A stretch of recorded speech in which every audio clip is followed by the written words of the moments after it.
تو 2 رکعتیں پڑھو اس نیت سے.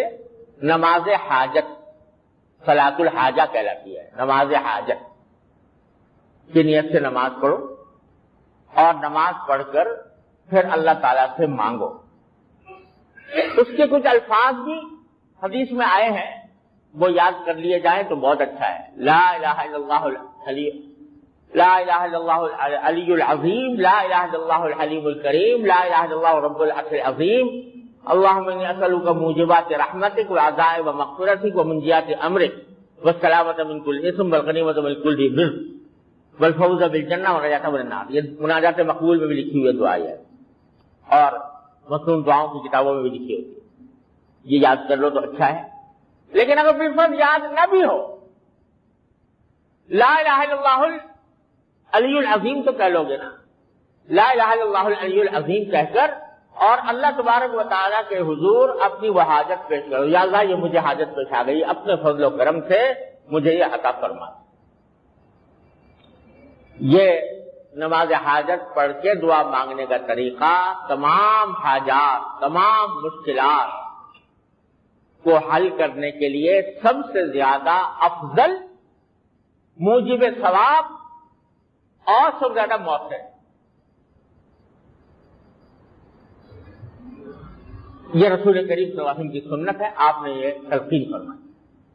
میں اسی لیے عرض کر رہا ہوں کہ آج کل ہمارے ماحول میں جب کوئی حاجت پیش آتی ہے یا کوئی مشکل پیش آتی ہے تو لوگ تعویذ گنڈے کے فکر میں ضرور پڑتے کہ کوئی تعویذ بتا دو یا دے دو اس کام کے لیے. تو وہ تعویذ کی فکر زیادہ ہوتی ہے اور اللہ تعالیٰ کی طرف رجوع کر کے نماز حاجت پڑھ کر دعا کرنے کو کچھ سمجھتے ہی. حالانکہ جو حضور اکرم صلی اللہ علیہ وسلم سے طریقہ ثابت ہے وہ یہ ہے کہ 2 رکعت پڑھو، اللہ تبارک و تعالیٰ کی بارگاہ میں دعا کرو. یہ سب سے زیادہ مؤثر طریقہ ہے. اس میں ثواب بھی ہے، اس میں اللہ تعالیٰ کی طرف رجوع کرنے کا فائدہ بھی ہے اور ساتھ ساتھ مؤثر بھی سب سے زیادہ ہے. تعویذ گنڈے ہر چیز سے زیادہ مؤثر ہے. لیکن ہمارے معاشرے میں تعویذ گنڈے کو سب سے زیادہ مؤثر سمجھ لیا گیا اور لوگوں میں یہ بات بیٹھ گئی کہ بھائی ہر چیز کے لیے کوئی نہ کوئی تعویذ ہونا چاہیے. ہر چیز کے لیے تعویذ ہونی چاہیے. کوئی فلاں چیز کا تعویذ دے دو، فلاں چیز کا تعویذ دے دو، فلاں چیز کا تعویذ دے دو. یہاں تک کہ حضرت تھانوی رحمۃ اللہ علیہ فرماتے ہیں کہ ایک عورت آئی اور آ کے اس کو سر ہو گئی کہ جی میری مانگ صحیح نہیں نکلتی، ٹیڑھی نکلتی ہے. جب میں بال بناتی ہوں، کنگھی کرتی ہوں تو مانگ سیدھی نہیں نکلتی. تو کوئی ایسا تعویذ دے دو کہ مانگ سیدھی نکلا کرے. انہوں نے کہا بھائی ایسے اس کا کوئی تعویذ نہیں جی، کوئی تعویذ دے دو. آپ کا عالم آدمی ہو اور کوئی تعویذ دے دو. لوگ یہ سمجھتے ہیں کہ عالم جو ہوتا ہے وہ سارا علم دین جو پڑھتا ہے وہ سارا تعویذ گنڈے کے لیے پڑھتا ہے. تو اس کو اگر تعویذ گنڈے نہیں آتے تو وہ عالم ہی نہیں. تو سارے علم جو ہے وہ آج کل لوگوں کے ذہن میں منحصر ہو گیا ہے، خاص طور سے خواتین کے ذہن میں، کہ اگر یہ عالم ہے تو ضرور کوئی نہ کوئی تعویذ نکالے گا اور ایسا دے گا کہ جس سے میرا مقصد حل ہو جائے. تو خوب سمجھ لیجئے کہ ساری زندگی نبی کریم صلی اللہ علیہ وسلم نے ایک تعویذ نہیں دیا کسی. حضور اقدس صلی اللہ علیہ وسلم نے ساری زندگی کبھی کسی کو ایک تعویذ نہیں دیا. ہاں جھاڑ پھونک کی ہے کبھی کبھی، کیونکہ قرآن نے کہا قل، کہو، زبان سے کہو. تو جھاڑ پھونک کی ہے. بعض اوقات بیماروں پر جھاڑ دیا. اللہم رب الناس اذھب الباس واشف انت الشافی لا شفاء الا شفاؤک پڑھ کے دم کر دیا. فرمایا اسأل اللہ العظیم رب العرش العظیم ان یشفی، یہ کہہ کے دم کر دیا. اور اس طرح کے بہت سے جو ذکر ہے وہ پڑھ کر دم کرنا تو حضور اقدس صلی اللہ علیہ وسلم سے ثابت ہے، آپ نے کیا ہے۔ اور وہ بات کیا ہے کہ وہ بھی دعائیں ہیں، وہ جو دم کیا ہے نا وہ بھی ساری دعائیں ہیں۔ اللہم رب الناس اذھب الباس، اے اللہ تو سارے انسانوں کا پروردگار ہے، یہ بیماری دور فرما۔ واشف انت الشافی، تو شفا دے دیجیے، آپ ہی شفا دینے والے، لا شفا الا شفاؤ، آپ کے سوا کوئی شفا نہیں دے سکتا۔ شفا اللہ یغادر سقما، ایسی شفا دے دیجیے جس کے بعد کوئی بیماری باقی نہ رہے۔ یہ حضور سے ثابت ہے صلی اللہ علیہ وسلم۔ آپ نے اسأل اللہ العظیم رب العرش العظیم ان یشفیک، میں اس عظمت والے اللہ سے سوال کرتا ہوں جو سارے عرش عظیم کا مالک ہے کہ وہ آپ کو شفا دے دے۔ یہ حضور سے ثابت ہے۔ تو حضور اقدس صلی اللہ علیہ وسلم نے بہت سی چیزوں کے لیے جھاڑ تو کی ہے، دم کیا ہے، لیکن تعویذ لکھ کر کسی کو نہیں دیا، نہ کسی صحابی سے کہا کہ تم لکھ کے دے دو بھائی اس کو۔ البتہ جو لوگ زبان سے خود نہیں پڑھ سکتے آیتیں یا دعائیں، تو ان کے لیے صحابہ کرام نے یہ کیا، بھائی زبان سے اس کو یاد نہیں رہے گا کہ یہ پڑھے اپنے اوپر دم کرے، لاؤ اس کو لکھ کے دے دیں تو یہ باندھ لے، کہیں بازو پہ باندھ لے، کہیں گلے میں ڈال لے۔ یہ بات صحابہ سے منقول ہے، لہذا وہ ناجائز نہیں۔ قرآنی آیات کا تعویذ اگر کوئی آدمی گلے میں ڈال لے ناجائز نہیں ہے، لیکن یہ بھی سمجھ لیں کہ وہی تعویذ جائز ہے جس میں یا تو قرآن کریم کی آیات ہو یا اس میں کوئی دعا ہو، ذکر ہو، معنی اس کے سمجھ میں آتے ہو۔ ایسے تعویذ جن کے اوپر کوئی ایسی بات لکھی ہوئی ہو جس کا مطلب ہی سمجھ میں نہیں آتا، وہ حرام ہے۔ ایسا تعویذ وہ ناجائز ہے۔ اگر اس میں کوئی ایسی عبارت لکھی ہوئی ہے، ایسی بات لکھی ہوئی ہے جس کا مطلب ہی سمجھ میں نہیں آ رہا، تو ایسا تعویذ استعمال کرنا ناجائز ہے۔ بعض تعویذ ایسے ہوتے ہیں جس میں غیر اللہ سے مدد مانگی جاتی ہے، اللہ کے علاوہ کسی سے، اللہ بچائے، وہ چاہے نبی ہو، چاہے ولی ہو، چاہے کتنا بڑا بزرگ ہو، اللہ کے سوا کسی سے مراد نہیں مانگی جاتی، اور وہ شرک کے قریب انسان کو پہنچا دیتے۔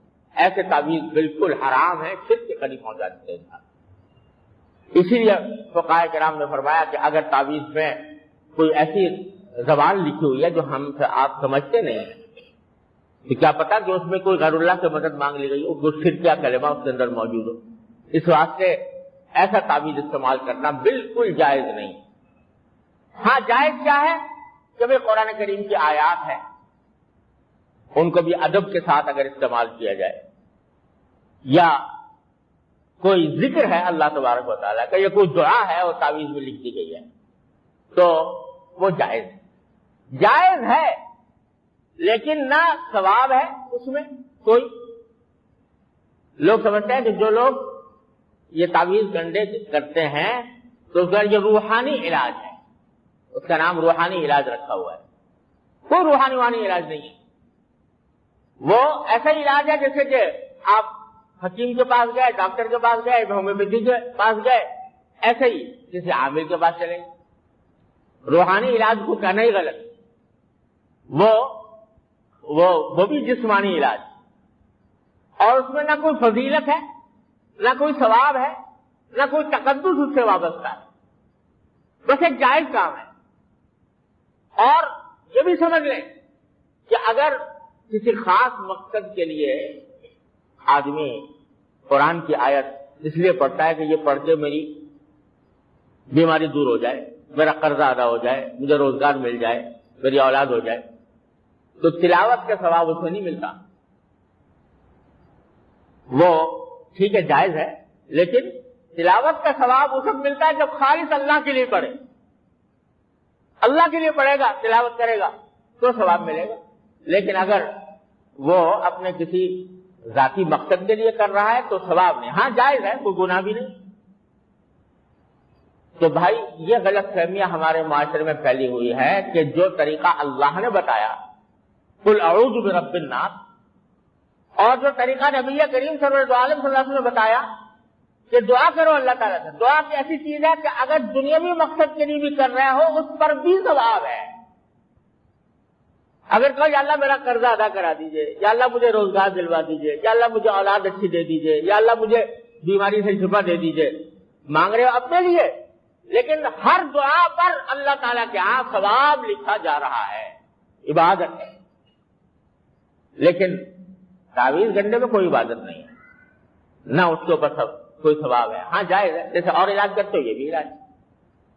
تو اب ہو یہ رہا ہے ہمارے معاشرے میں کہ ہر چیز کا حل جو ہے وہ تعویذ گنڈے کی سے حاصل کرنے کی کوشش کی جاتی ہے، اور جو تعویذ گنڈا دے وہ بہت بڑا عالم ہے اور وہ بہت بڑا پیر ہے، اور اگر کوئی نہ دے تو سمجھے جی اس سے تو زندگی برباد کر، کچھ پڑھا لکھا ہی نہیں۔ حضرت گنگوئی رحمۃ اللہ علیہ فرماتے ہیں کہ ایک شخص آیا میرے پاس، آ کے کہنے لگا جی مجھے تعویذ دے دو فلاں چیز کا۔ حضرت نے بھائی مجھے نہیں آتا اس کا کوئی تعویذ، میں دعا کروں گا تیرے، کہنا جی تعویذ دو۔ تو حضرت نے کہا بھائی کیا کروں، مجھے دعا میں کروں گا، دعا آتی ہے، تعویذ نہیں آتا مجھے۔ وہ پیچھے ہی پڑ گیا، دیہاتی آدمی تھا۔ حضرت نے سوچا کہ دیہاتی آدمی ہے تو اس کو میں رد کروں گا تو اس کا دل ٹوٹے گا، تو اللہ تعالیٰ سے دعا کی کہ اللہ اس کا تو تعویذ لکھ کے دیا، اس پہ اردو میں لکھ دیا کہ یا اللہ میں جانتا نہیں یہ مانتا نہیں، یا اللہ میں جانتا نہیں یہ مانتا نہیں، تو آپ اللہ اپنے فضل و کرم سے اس کی مراد پوری فرما دیں۔ یہ دعا لکھ کے دے دی، لے جا بھائی۔ اللہ تعالیٰ نے اسی سے فائدہ کر دیا۔ تو ہوا یہ ہے تعویذ جو پیدا ہوئے ہیں نا، کیسے؟ نہ قرآن میں آئے نہ حدیث میں آئے، لیکن پیدا اسی لیے ہوئے کہ کسی بزرگ نے کوئی بات لکھ کے دے دی، کوئی کلمہ، اللہ تعالیٰ نے اس میں تاثیر پیدا کر دی، فائدہ ہو گیا۔